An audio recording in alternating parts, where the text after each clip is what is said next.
ವಾಲಿ ಸುವಾಲಿ ಹಾಡೇ ಅಮ್ಮ ಕೇಳುತ್ತ ಕಳೆಯುವೆ ಜನ್ಮ. ವಿರಾಮದ ನಂತರ ಅಮ್ಮ ಕಾರ್ಯಕ್ರಮನ ನಾವು ಮುಂದುವರಿಸ್ತಾ ಇದ್ದೀವಿ. ಮೋಟಮ್ನವರೇ, ನಿಮ್ಮ ಅಮ್ಮನ ಬಗ್ಗೆ ನೀವು ನೆನಪಿಸ್ಕೊಂಡು ಹೇಳೋದಾದ್ರೆ ಮರೆಯಲಾರದ ಕೆಲವು ಘಟನೆಗಳು ಅಥವಾ ಅಮ್ಮನ ಬಗ್ಗೆ ನಿಮಗೆ ಏನೆಲ್ಲ ಹೇಳೋದಿದೆ? ಇಲ್ಲ, ನಮ್ಮ ಹೆತ್ತ ತಾಯಿ ಆಕೆ ದೈವ ಸ್ವರೂಪಿಯೇ. ಎಷ್ಟು ನಮ್ಮನ್ನು 9 ತಿಂಗಳು ಹೊತ್ತು ಅವ್ರು ಹೆರಬೇಕಾದ್ರೆ ಎಷ್ಟು ಕಷ್ಟಪಡ್ತಾಳೆ. ಅದೇ ಹೇಳ್ತಾರೆ ಮರುಜನ್ಮ ಅಂತೆ. ಹೆರಿಗೆ ಅನ್ನೋದೊಂದು ಮರುಜನ್ಮ ತಾಯಂದಿರಿಗೆ ಆ ಕಾಲದಲ್ಲಿ. ಈ ಥರ ಈಗೇನು ಸಿಸೇರಿಯನ್ ಆ ಥರದ್ದೇನು ಇರಲಿಲ್ಲಲ್ಲ. 3 ದಿನ ಹೆರಿಗೆ ಕೂತ್ಕೊಳ್ತಿದ್ರಂತೆ. ಮರುಜನ್ಮ ಅಂತಲೇ. ಆವಾಗ ಹೆಡ್ ಫಿಕ್ಸ್ ಆಗ್ತಿತ್ತೋ ಇಲ್ತಿತ್ತೋ ಹಾಗೂ ಕೂಡ ಒಂದು ವೇಳೆ ಕಷ್ಟ ಆಗ್ಬಿಟ್ಟು ಎಷ್ಟೋ ಜನ ಹೆರೋ ಟೈಮಲ್ಲೇ ಸಾಯ್ತಿದ್ರು. ಅಂಥ ಕಷ್ಟಪಟ್ಟು ನಮ್ಮನ್ನು ಹೆತ್ತಂಥ ತಾಯಿನ ನಾವು ಬಹಳ ಗೌರವದಿಂದ ಪ್ರೀತಿಯಿಂದ ನಡೆಸ್ಕೊಳ್ಬೇಕು ಕೊನೆ ತನಕ. ಅದು ನಾವು ದೇವರ ಸ್ವರೂಪದಲ್ಲಿ ಆಕೆ ಕಂಡಾಗ ಮಾತ್ರ ನಮ್ಮ ಬದುಕಿನಲ್ಲಿ ನಾವು ಯಶಸ್ಸು ಕಾಣಲಿಕ್ಕೆ ಸಾಧ್ಯ ಆಗ್ತದೆ. ನಿಮ್ಮ ತಾಯಿಯನ್ನ ಅವರ ಕೊನೆಗಾಲದಲ್ಲಿ ಅವರಿಗೆ ಬೇಕಾದಂತಹ ಚಿಕಿತ್ಸೆಯನ್ನೆಲ್ಲ ಕೊಡಿಸಿದವರು ನೀವು, ಚೆನ್ನಾಗಿ ನೋಡ್ಕೊಂಡಿದ್ದೀನಿ ಅನ್ನೋ ತೃಪ್ತಿ ನಿಮಗಿರ್ಬೇಕಲ್ವೇ? ಖಂಡಿತ.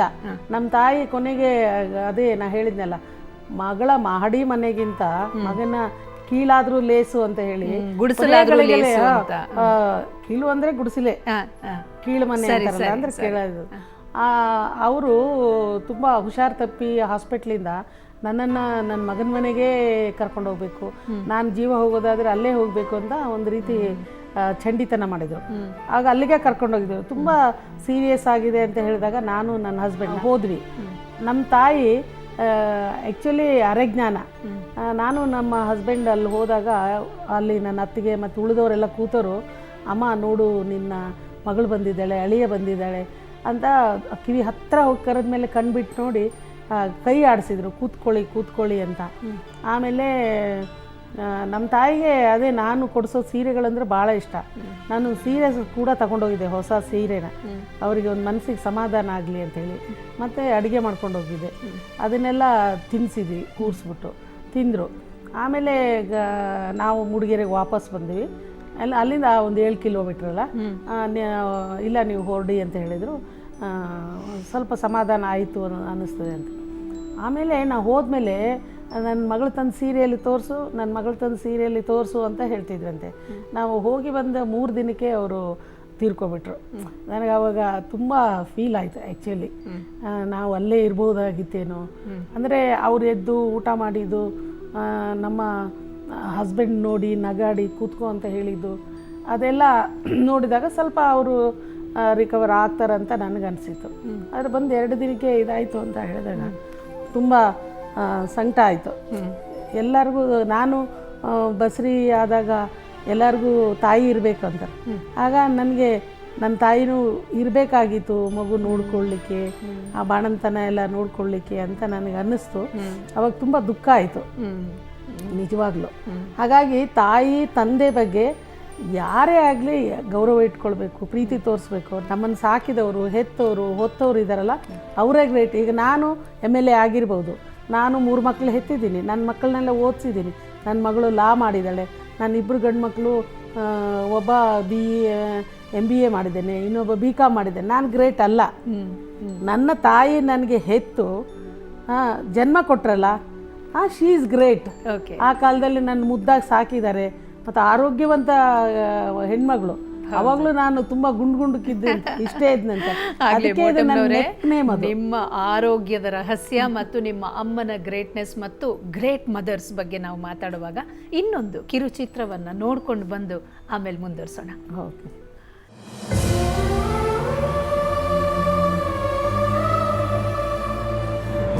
ಅಮ್ಮ ನಮ್ಮ ಜೊತೆ ಮಗುವಾಗಿ, ಸ್ನೇಹಿತಿಯಾಗಿ, ಗುರುವಾಗಿ, ಹೀಗೆ ಹಲವು ರೀತಿಯಲ್ಲಿ ವಿಭಿನ್ನ ಪಾತ್ರ ನಿರ್ವಹಿಸ್ತಾಳೆ. ಯಾವುದಕ್ಕೂ ಬೇಸರ ಮಾಡಿಕೊಳ್ಳೋದೇ ಇಲ್ಲ.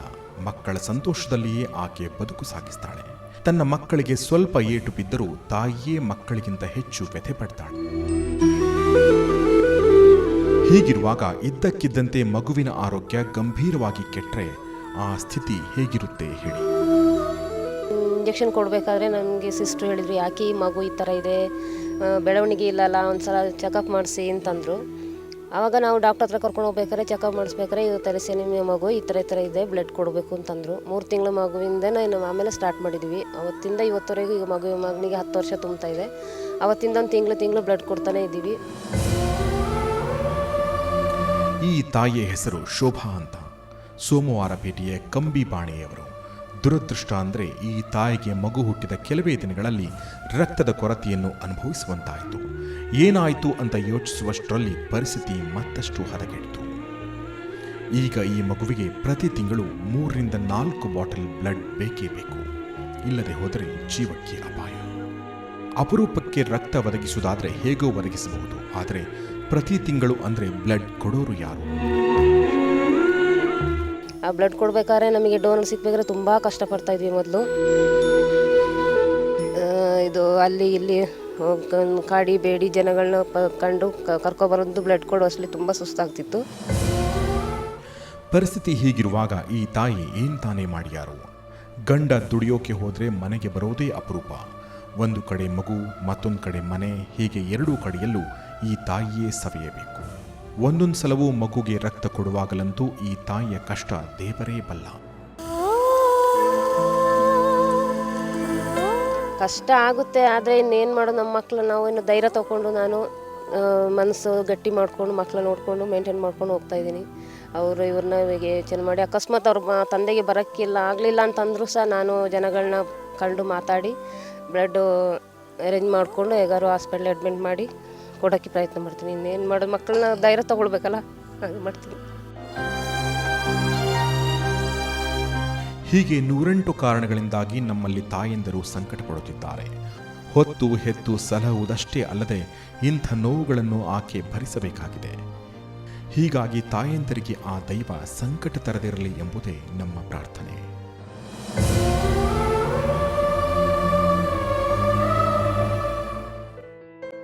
ಗ್ರೇಟ್ ಅಮ್ಮಂದ್ರ ಬಗ್ಗೆ ನಾವು ಮಾತಾಡ್ತಾ ಇದ್ದೀವಿ. ಒಂದು ಮಾತಿದೆ, ತಾಯೊಲವೇ ಈ ಲೋಕದೊಳಗೆ, ಕಡಲಿಂಗೆ ಕಡಲಲ್ಲದುಂಟೆ ಹೋಲಿಕೆಗೆ ಅಂತ. ಅಮ್ಮನಿಗೆ ಅಮ್ಮನೇ ಸಮ. ಅಮ್ಮ ಮಾತ್ರ ಮಕ್ಕಳನ್ನ ಯಾವತ್ತೂ ಬಿಟ್ಕೊಡೋದಿಲ್ಲ ಅಂತ. ವಯಸ್ಸು ಎಷ್ಟೇ ಆಗಿರಲಿ, ಅಮ್ಮ ನಿನ್ನ ತೋಳಿನಲ್ಲಿ ಕಂದ ನಾನು ಅಂತ ಹೇಳೋದಕ್ಕೆ ಎಲ್ರಿಗೂ ಇಷ್ಟ. ಅಂಥ ತೋಳು, ಆನಂದ, ಮಮತೆಯ ವಿಷಯವನ್ನ ಇನ್ನಷ್ಟು ಮಾತಾಡೋಣ ಪುಟ್ಟ ಬ್ರೇಕ್ನ ನಂತರ. ಸುವಾಲಿ ಸುವಾಲಿ ಹಾಡೇ ಅಮ್ಮ, ಕೇಳುತ್ತ ಕಳೆಯುವೆ ಜನ್ಮ.